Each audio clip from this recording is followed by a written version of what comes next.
Alors que l'Europe vit dans sa propre chair la violence aveugle de l'extrémisme islamique, alors qu'elle est la victime d'attentats terroristes à Paris, à Londres, en Allemagne, nous sommes tous convoqués à réfléchir à nos responsabilités face à un obscurantisme religieux qui prétend faire peau neuve. Que pouvons-nous faire? Que devons-nous faire? La communauté musulmane est assurément la première victime de ce terrorisme, car c'est sa croyance religieuse, partagée par 1,5 milliard d'êtres humains, qui est prise en otage. Faire la différence entre le véritable islam et l'extrémisme islamique n'est pas chose évidente. D'autant plus que le terrorisme islamique se réclame comme étant le seul et l'authentique interprète du Dieu de l'islam. L'islam vrai, le véritable islam, est donc au mieux tenu à distance sous l'œil méfiant de l'opinion publique du monde libre. Or, pour faire échec à ce terrorisme religieux, les mesures sécuritaires ou les actions militaires ne seront pas suffisantes, car il nous faut aller à la source, à l'origine historique de ce fléau. Et cette origine, c'est la révolution iranienne de 1979. Ce sont eux, les intégristes iraniens, qui ont les premiers instauré un modèle basé sur le pouvoir absolu du guide suprême religieux. Bien avant al-Baghdadi à Mossoul ou Raqqa, Khomeini avait déjà édicté depuis Téhéran des fatwas appelant à l'assassinat d'écrivains et d'intellectuels en Europe accusés de blasphème. La République de Khomeini préconisait l'exportation de l'intégrisme religieux et l'unification politique du monde musulman dans un califat bien avant que ne le fasse Daesh, avec des méthodes tout aussi cruelles. La dictature iranienne s'est dotée d'un instrument de propagation mondiale du terrorisme religieux, les pasdaran. C'est avec eux, à travers eux, grâce à eux, que l'Iran a soutenu le Hezbollah libanais, les Houthites yéménites, d'obédience chiite, mais aussi les organisations sunnites, telles qu'Al-Qaïda ou les talibans. Daesh doit aussi être considéré comme un produit de la politique iranienne, qui a habilement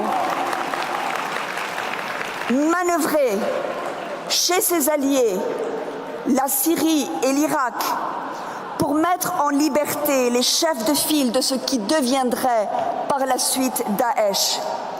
Le but de l'Iran était de faciliter la création de positions en Syrie qui leur seraient idéologiquement proches et diviserait l'opposition à Bachar el-Assad en paralysant les soutiens en provenance de l'Occident.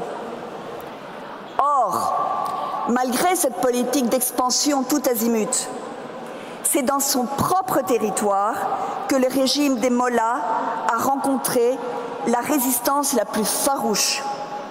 Les moudjahidines du peuple d'Iran est la seule organisation d'opposition qui ait survécu à la politique d'extermination des mollahs.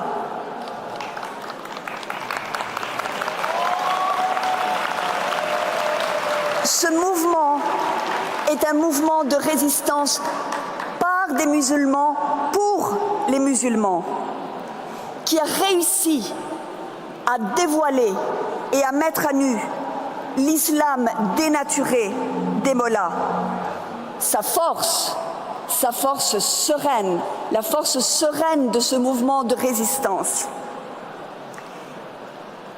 est représentée par une femme que nous aimons et que nous admirons tous pour son courage et son intelligence, Myriam Radjavi.